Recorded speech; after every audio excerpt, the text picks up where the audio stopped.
Greetings, heavy metal truckers here.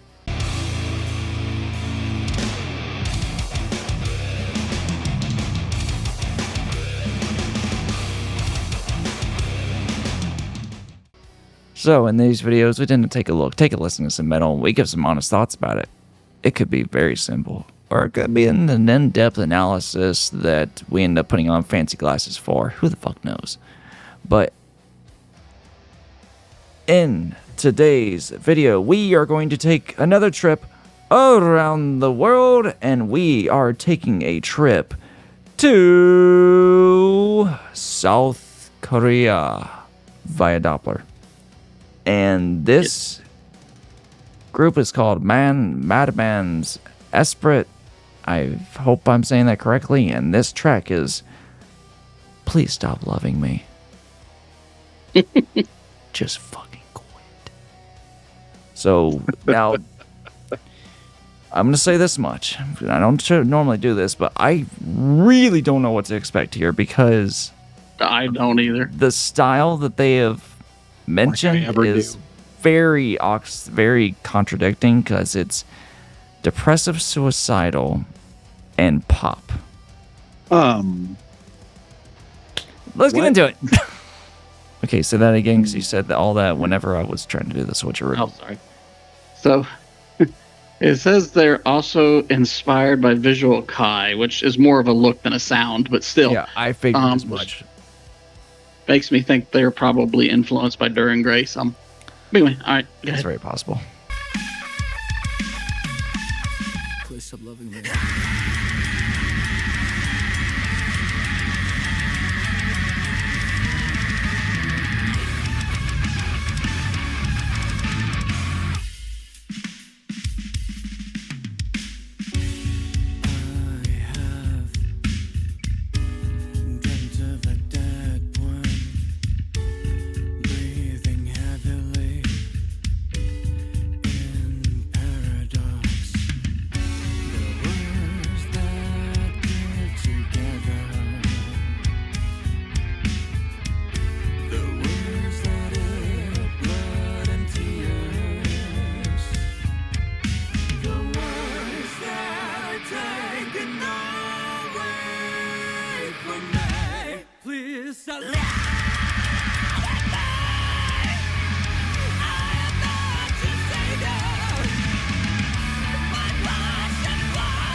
제발 날 이제 사랑하지 마.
Alrighty.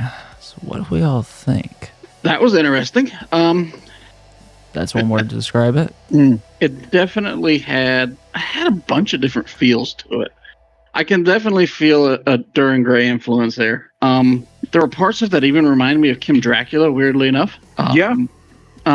Even though it's a common reference point for me within this particular style, mainly because I don't honestly listen to a whole lot more within this side, even though there's a lot of groups within, for those who know the term, DSBM that I do listen to and I really enjoy. This felt a lot more aligned to Shining. Yeah, I absolutely can see that.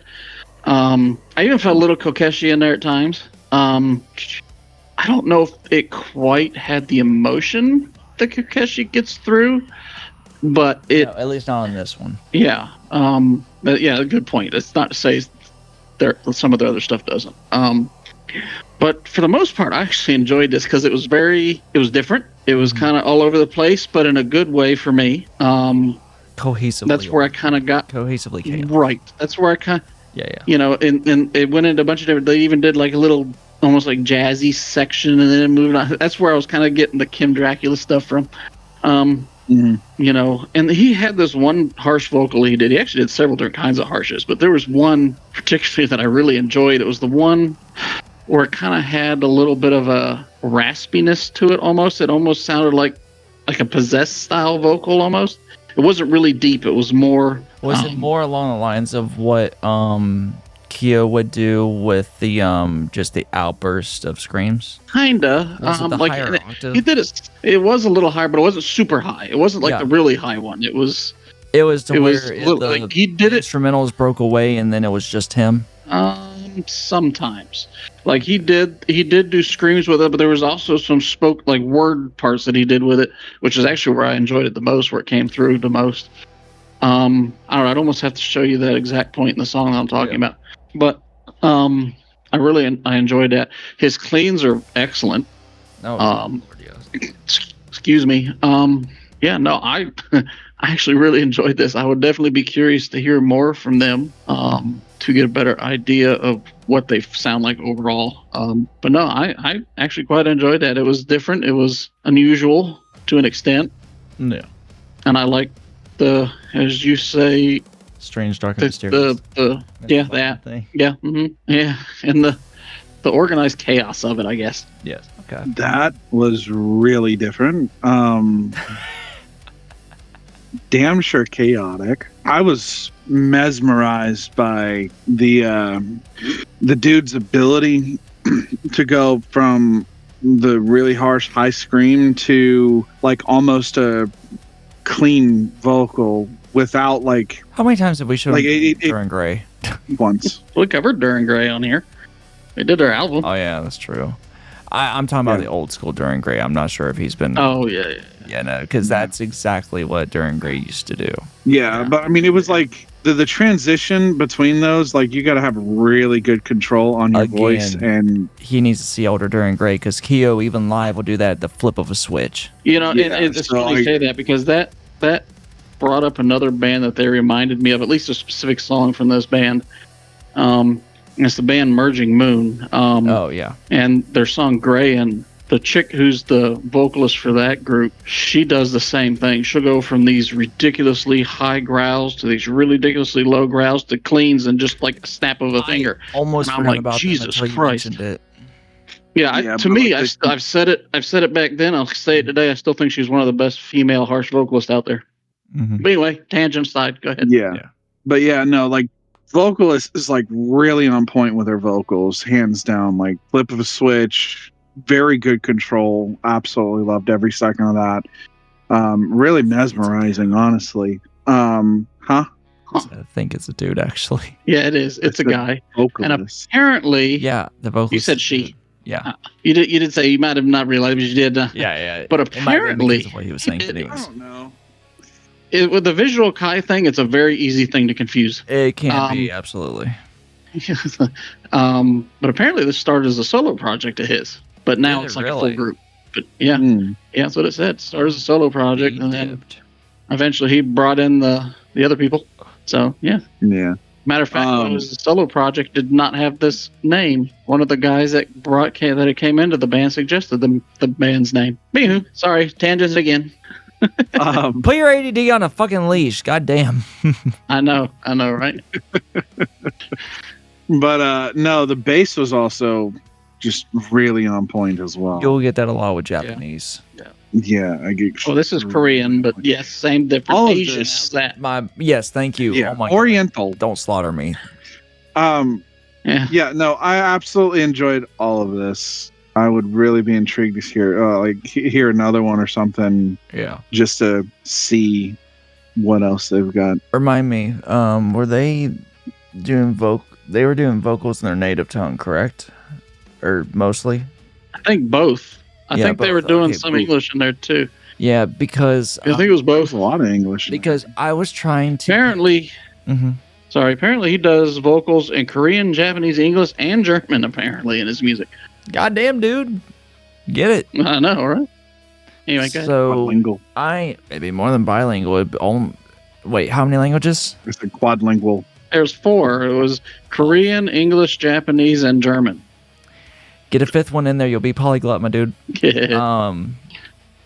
But I'm really curious as to what was said outside of English because I don't entirely know unless I'd have to read the lyrics more to understand, to get a better idea.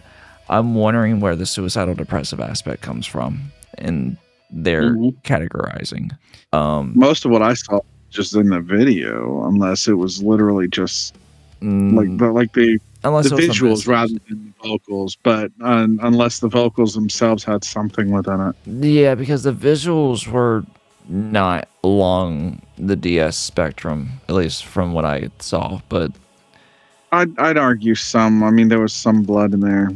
yeah, but that's more imagery of the actual crucifixion, and then like I noticed that the guitarist had like the bandages wrapped around, but I don't know where that comes from, or I don't know if that's anyways. I was very intrigued because of that label on it, and I am a very big fan of DSBM. So also I'm also intrigued what were the clean parts that's supposed to be the pop aspect. Like I don't know, because I mean this kind of this kind of genre can be a challenge to classify as far as like subgenre where to go. But anyways, overall this was fantastic, and the way it was orchestrated made me want to hear more, because for one aspect, and again, from the production side, it was one of the cleanest I have heard, because it wasn't a wall of sound. It was very straightforward, and it sounded like just enough was going on to make it a pull factor. And I'm very curious if more of their material has that kind of thing. Or shit, maybe it was the headphones, because I am listening to the mixing headphones, so maybe that was part of it. But I greatly enjoyed how the production sounded. I absolutely loved it. My Asian peeps, you guys and the bass, I don't know if some of you came out of the womb with a bass or what, but you guys fucking nail that thing. Like, it is phenomenal. So yeah, I love how this was composed. I enjoyed some of the breaks where it was strictly vocals. I enjoyed where the vocals went along with everything. I enjoyed some of the breakdowns within the instrumentals. And then just the lead ups, just the whole entire composition was just damn near flawless, in my opinion, for what it's going on here. And I want more. Well, now since everybody's saying that, they put out an album 2.5 months ago. Let's cover it. The album's called Dandelion. And this song that we just listened to is on it. Is it really? All right, Doppler. Yeah. Put it on the list. I figure where I'm gonna cram that bitch. Right here, I guess. Cool, that works. All right. Didn't we strike one from next week? Yeah. Yeah, we We did. could do that. Yeah, I'm down. Do that. Mm-hmm. This way we can get it close enough to when it was released. Alrighty, everyone. Well, that was our review of Madman's Esprit, if I'm saying that correctly. And Spread it free, whatever the poop it is. I don't fucking know. But I don't either. if you guys have any more recommendations within this realm or any other South Korean groups that you would personally recommend, drop them down below and let us know so we can cover it. But until next time, whether musically, lyrically, or literally, keep rolling heavy.